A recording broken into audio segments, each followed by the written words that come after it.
Yeah, absolutely. So this one we're calling Rogue X a radical distance tech package. And what we mean by that is lighter, longer, and stronger. So if you look at the overall swing weight of Rogue X, it's going to be lighter.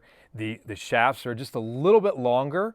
They're about an eighth of an inch longer. We have it in the KBS Max 90 shaft, and we have a Synergy shaft, which is 10 grams lighter than the regular Synergy. And then stronger, the lofts are 3 to 4 degrees stronger. And people say, wow, you totally jacked the lofts. But what we did is we deepened the CG and we moved it back, and that's allowing us to have the launch angle within 1 degree of Rogue X. So that's really what the Rogue X package is all about.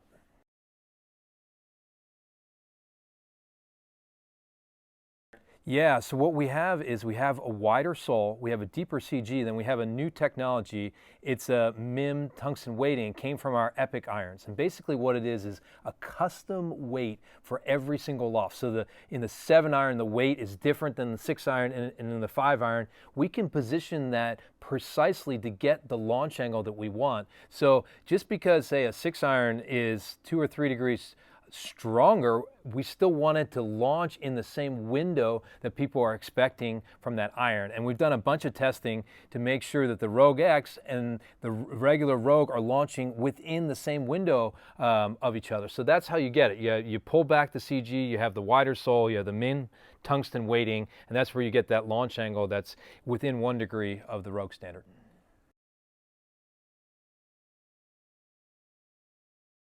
Yeah, so that's a good question. It has to do with gapping. So we actually have a new wedge in the X lineup, in the Rogue X lineup. So we have pitching wedge, we have the A wedge, we have a G wedge in there as well, and an S. So that really helps you in terms of the gapping. So you can go all the way up to your sand wedge, and now the G wedge is a little bit stronger. So that's going to help you from your gapping. What we're seeing in general from irons is the launch angles have become basically better, which allows us to have stronger lofts in a lot of different iron sets. So iron sets are getting stronger. A lot of players need to move to a different configuration, which would typically be like a 50, 54, 58 versus the old school configuration, which would be 52, 56, and 60.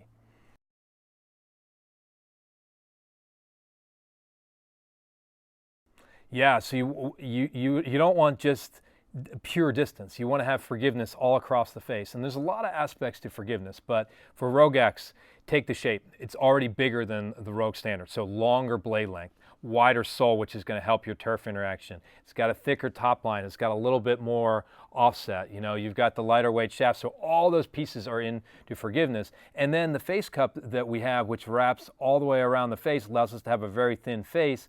That's going to get you that ball speed on off-center hits. So a lot of what forgiveness is all about is distance control. See, we know that most people don't hit the center of the club all the time, and when you hit it out on the toe, you still want to be able to get it onto the green. And the X is going way out there in terms of that. So you're going to have the high peak COR. So if you hit it in the center, it's going forever. But then off peak, you need that to be strong as well. And all that ties into making a really, really forgiving iron, which is what Rogue X is all about.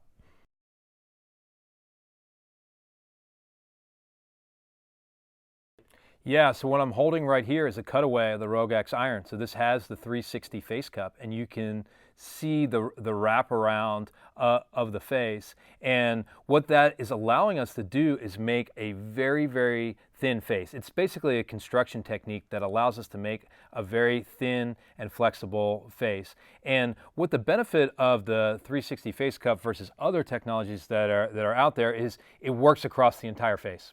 So it's not just for off-center hits that are low, or only helps you on toe shots. It actually helps you all across the face. That's why we think it's the best technology that's out there. So 360 face cup, it wraps all the way around.